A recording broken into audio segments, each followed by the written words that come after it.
Peter Obi's response after he was asked about Biafra agitation and his position about the agitation.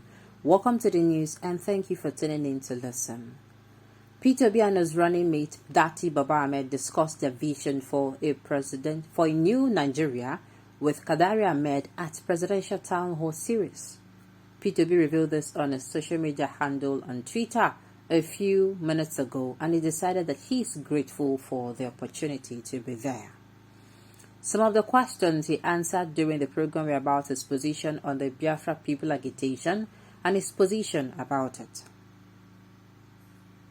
Although the question was originally directed to his running mate, Dati Baba Ahmed, Dati Baba Ahmed insists that Peter Obi is the right man to answer the question. Peter Obi's response was that the agitation is everywhere and he also experiences it in his home, and the only way to resolve it is to talk to the agitators. He added that he is running for the 2023 presidential election as a Nigerian and not as anything else, and he added that he will have a dialogue with the Biafra agitators to reunite them back to the country, because the only thing he wants to make is peace with everybody. Peter Obi made it clear that all this agitation is because the agitators want justice, and this will not happen until someone talks to them to understand what is wrong and what they want. It is not a surprise that he was applauded after his reply, because some believe that he had given a befitting reply to the question. What are your thoughts about this, and do you agree that Peter Obi has given a befitting reply to the question? Wonderfully, absolutely correct. I don't know the English to use again. Smart, beautiful, fantabulous. I have been of the opinion that you see all this agitation all over. People only get to hear, or they tell themselves it is only the Southeasterners that used to come out and make trouble. Oh, those people, they like trouble. But do you know that apart from the IPOB, the indigenous people of Biafra, we also have people we call the Oduduwa Nation. That's the Southwesterners. Then we also have the Middle Belt people that are small. The agitation is still mild, but within them it don't increase, but we are hearing it small. What am I trying to say?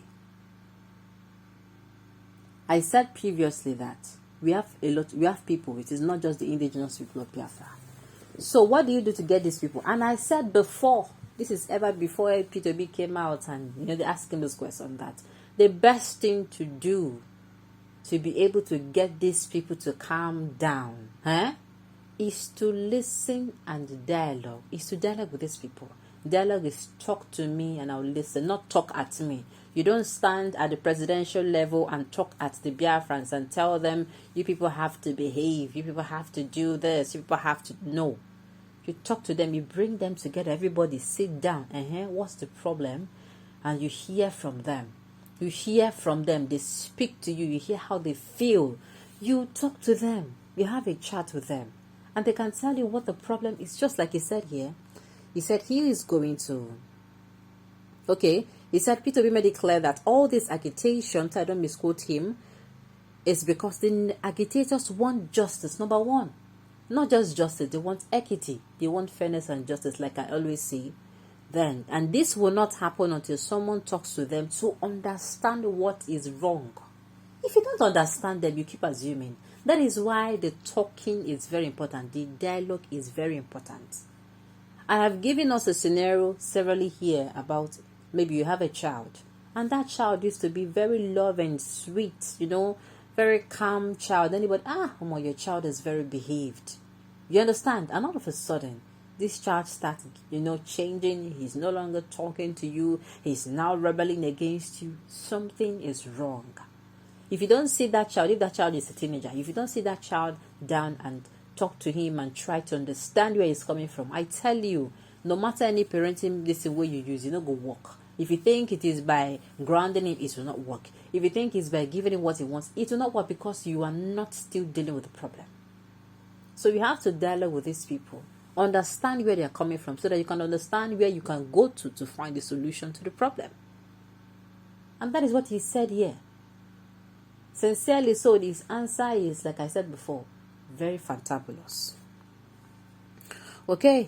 intelligent man. The question puts the woman in a tight corner. PMB proved he was an affiliate of Boko Haram in 2015, yet they not wanted him as president. I don't understand what you're saying. With the talk P2B, they talk PMB. Haba. Not be small thing, no, very intelligent. The Lord truth is, if those people do not feel marginalized, they won't agitate.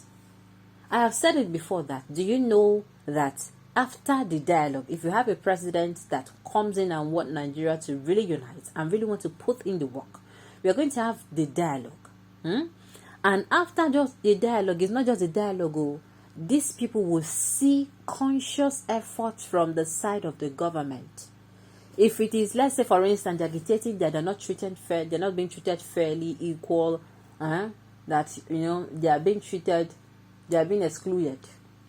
What will happen will be that they will start being included. Do you understand? For instance, now, if I say, let me say, for instance, in the southeastern region now, maybe they don't have, what will I use? Maybe they don't have, let's say, they don't have enough hospitals. And then in the south, or in the southwest, there's hospitals. They're going to be hospitals, to build hospital for them.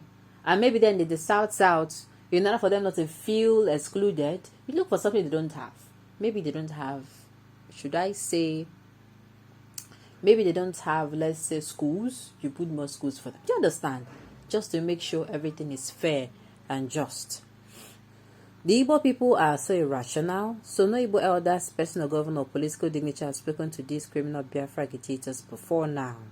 What are they agitating for, and why would some bunch of criminals be allowed to disrupt the peace and unity of Nigeria without them being wiped out like chickens? I'm coming. This particular statement is very, very inciting, but let me get to the root of it. Those Biafra agitators are blind, deaf, and inhuman, and they will never listen to any talk. They kill their fellow Igbo people daily and terrorize the southeast region. Is that how to protest for something when they are actually doing it a big crime under democracy, known as treason and felony offense by the law? You know, you speak from you're speaking obviously from you don't know the root of the matter. I've said it before. If, like I said, if you bring dialogue and you bring conscious effort of the government, like, you know, just like you owe person money, the owe person, let's say 100 naira, you start paying the person, you pay the person this month, you pay the person 30, just like you said, and the next month you pay the person 25, just like you said. What would the person do? That people you dialogue with, they'll start feeling a little bit comfortable. They are going to reduce the agitating. As they're reducing, they're also watching you. Do you understand? And maybe you continue keeping your own side of the bargain. In fact, you have a Nigeria where if pin drop, you go hear pin. Yes. If pin drop, you go hear pin. Why? Because you have identified the problem and you are putting conscious effort into solving it. In fact, if that person finishes his tenure and somebody comes in and continues in that pattern, I am telling you, if anybody comes out after that, how many, maybe 16 years rule of maybe any other person that comes in and is intentional about making Nigeria a united country, and the person is ruling, and somebody comes tomorrow and starts agitating, now fellow citizens go even call the person, say, your brains, what did they do? You understand? What did they agitate for? Do you understand it? These people, they have not seen even their so-called political leaders. That is why it's like they don't have respect for them. Yes, because these political leaders, they know they communicate to, they don't take their problems or their yearnings to the presidency. They don't address them. They just, take everything and, exclude it, just put it by the corner. That is why you have a community of people who they have murmured. They have spoken to people that they felt, oh, these people will bring a change. But yes, nothing happened. Okay, on those notes, we have come to the end of the news. We say thank you for tuning in to listen. Until I come your way next time, enjoy the rest of